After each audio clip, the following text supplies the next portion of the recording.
Hi friends, Shilpa veg recipes ಚಾನಲ್ಗೆ ಸ್ವಾಗತ. ಇವತ್ತು ಒಂದು ಒಳ್ಳೆ ಮನೆ ಮದ್ದನ್ನು ತಂದಿದ್ದೀನಿ. ಇದನ್ನು ನಾವು ಕ್ಯಾನ್ಸರ್ ಪೇಷಂಟ್ಗಳಿಗೆ ಕೊಡ್ಬೋದು. ಜೊತೆಗೆ ನಿಮಗೇನಾದರೂ ನೆಗಡಿ ಶೀತ ಆಗಿದೆ ಅಂದರೆ ಅಂಥವ್ರು ಕೂಡ ತಗೊಳ್ಬೋದು. Cancer patient daily proper diet ಜೊತೆ ರೆಗ್ಯುಲರ್ ಆಗಿ ಇದನ್ನು ತಗೊಳ್ಬೇಕು. 1 ಇಂಚಷ್ಟು ಅರಿಶಿಣ ತೊಗೊಂಡ್ರೆ ಒಂದು 3ರಿಂದ 4 ಎಸಳು ಬೆಳ್ಳುಳ್ಳಿ, 1 ಇಂಚಷ್ಟು ಶುಂಠಿ ತೊಗೊಂಡಿದ್ದೀನಿ, 1 ಇಂಚಷ್ಟು ಚಕ್ಕೆ, 1 ಏಲಕ್ಕಿ, 4ರಿಂದ 5 ಕಾಳುಮೆಣಸು, ಕಪ್ಪು ಕಾಳುಮೆಣಸು ಬಳಸಿದ್ದೀನಿ. ಬೇಕಂದರೆ 1-2 ಲವಂಗ ಕೂಡ ಹಾಕ್ಕೊಳ್ಬೋದು. ಕ್ಯಾನ್ಸರ್ ಪೇಷಂಟ್ಗಳಿಗೆ ಅರಿಶಿನ ಡೈಲಿ ಕೊಡೋದ್ರಿಂದ ಅವರ ಕ್ಯಾನ್ಸರ್ ಸೆಲ್ಸ್ಗಳು ಕಡಿಮೆ ಆಗೋದಕ್ಕೆ ತುಂಬಾ ಹೆಲ್ಪ್ ಮಾಡುತ್ತೆ ಅಂತಲೇ ಹೇಳ್ಬೋದು. ಜೊತೆಗೆ ಇನ್ನು ಶೀತ ನೆಗಡಿ ಆ ಥರ ಆದವರು ಕೂಡ ಅಷ್ಟೇ ಅರಿಶಿನ ಮತ್ತು ಶುಂಠಿ ಮಿಕ್ಸ್ ಮಾಡಿ ತಗೊಳ್ಳೋದ್ರಿಂದ ಅವರಿಗೆ ಶೀತ ಕೆಮ್ಮು ಕೂಡ ಕಡಿಮೆ ಆಗುತ್ತೆ ಇದರಿಂದ.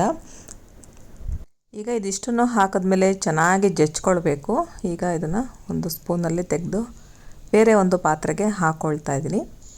ಇದನ್ನು ನೀವು ಡೈಲಿ ಬೆಳಗ್ಗೆ 1 ಲೋಟ ನೀರು ಕುಡ್ದಾದ್ಮೇಲೆ ನಂತರ ಇದನ್ನು ಕುಡಿಯೋದ್ರಿಂದ ಇದರ ಬೆನಿಫಿಟ್ಸ್ನ ಚೆನ್ನಾಗಿ ತಗೊಳ್ಬೋದು. ಈಗ ಬೇರೆ ಒಂದು ಪಾತ್ರೆಗೆ ಜಜ್ಜಿಟ್ಕೊಂಡಿರೋದನ್ನೆಲ್ಲ ಹಾಕ್ಕೊಳ್ತಾ ಇದ್ದೀನಿ.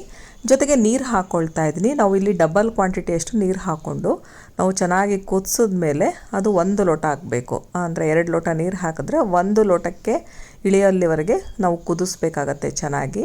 ಅರಿಶಿನ ಶುಂಠಿ ಅದರದ್ದು ಫ್ಲೇವರ್ ಎಲ್ಲ ಕಂಪ್ಲೀಟಾಗಿ ನೀರಲ್ಲಿ ಬಿಟ್ಕೊಳ್ಬೇಕು.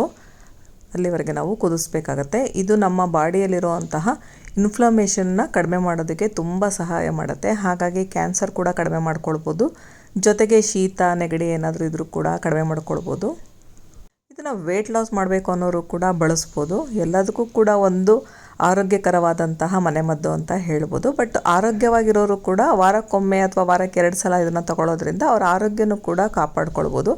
ಚೆನ್ನಾಗಿ ಕುದಿಸ್ಕೊಳ್ಬೇಕು. 2 ಲೋಟ ಇದ್ದಿದ್ದ ನೀರು 1 ಲೋಟಕ್ಕೆ ಇಳಿಬೇಕು. ಅಲ್ಲಿವರೆಗೆ ಕುದಿಸ್ಕೊಳ್ಬೇಕಾಗತ್ತೆ. ಇನ್ನು ಕ್ಯಾನ್ಸರ್ ಪೇಷಂಟಿಗೆ ಏನಾದರೂ ಕೊಡ್ತೀರಾ ಅಂತಾದರೆ ಇದನ್ನು ಬೆಳಗ್ಗೆ ಮತ್ತು ರಾತ್ರಿ ಟೈಮು ಕೊಡಬೇಕಾಗತ್ತೆ. ಬೆಳಗ್ಗೆ ಮತ್ತು ರಾತ್ರಿಗೆ ಎರಡಕ್ಕೂ ಸೇರಿ ಒಟ್ಟಿಗೆ ಮಾಡಿ ಇಟ್ಕೊಳ್ಬೋದು. ಕುಡಿಯುವಾಗ ಸ್ವಲ್ಪ ಬಿಸಿ ಮಾಡ್ಕೊಂಡು ಕುಡಿದ್ರೆ ಆಯಿತು ರಾತ್ರಿ ಟೈಮು. ಈಗ ನೋಡ್ತಾ ಇರ್ಬೋದು ಚೆನ್ನಾಗಿ ಕುದೀತಾ ಇದೆ. 1 ಲೋಟಕ್ಕೆ ಕೂಡ ಇಳಿದಿದೆ. ಈ ರೀತಿ ಚೆನ್ನಾಗಿ ಕುದ್ಮೇಲೆ ಸ್ಟವ್ ಆಫ್ ಮಾಡಿ ನಾನು ಮುಚ್ಚಿಡ್ತಾ ಇದ್ದೀನಿ. ಒಂದು ಸ್ವಲ್ಪ ಹೊತ್ತು ಮುಚ್ಚಿಡಬೇಕಾಗತ್ತೆ. ಕುಡಿಯೋದಕ್ಕೆ ಎಷ್ಟು ಬಿಸಿ ಬೇಕು ನೋಡಿಕೊಂಡು ಅಷ್ಟೊತ್ತು ಮುಚ್ಚಿಟ್ಕೊಳ್ಬೇಕು. ಈಗ ಚೆನ್ನಾಗಿ ಬಿಸಿ ಬಿಸಿಯಾಗಿರುವಂತಹ ಅರಿಶಿಣದ ಕಷಾಯ ರೆಡಿಯಾಗಿದೆ. ಈಗ ಇದನ್ನು ಸೋಸ್ಕೊಳ್ತಾ ಇದ್ದೀನಿ.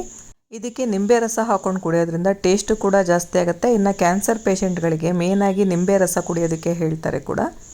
ನೀಟಾಗಿ ಒಂದ್ಸಲ ಮಿಕ್ಸ್ ಮಾಡಿಕೊಂಡು ಇದನ್ನು ಕುಡಿಬಹುದು.